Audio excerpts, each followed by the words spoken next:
Magandang araw mga kagabay. Ngayon po ay June 14, 2026, araw po ng linggo. Ako po si Father Marvin at ang ating ebanghelyo ay hango sa ebanghelyo ni San Mateo, chapter 9, verse 36 to 10, verse 8.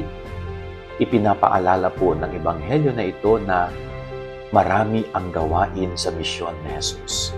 Napakalaki ng trabaho sa simbahan ni Jesus.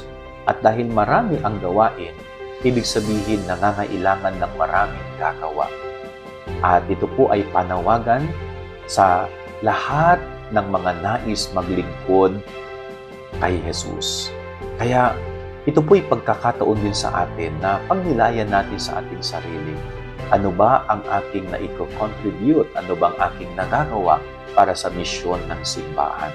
Ako ba'y kabilang sa mga manggagawa ni Jesus sa simbahan? Kaya isipin po natin, ano yung naiaambag natin sa misyon ng ating Panginoon?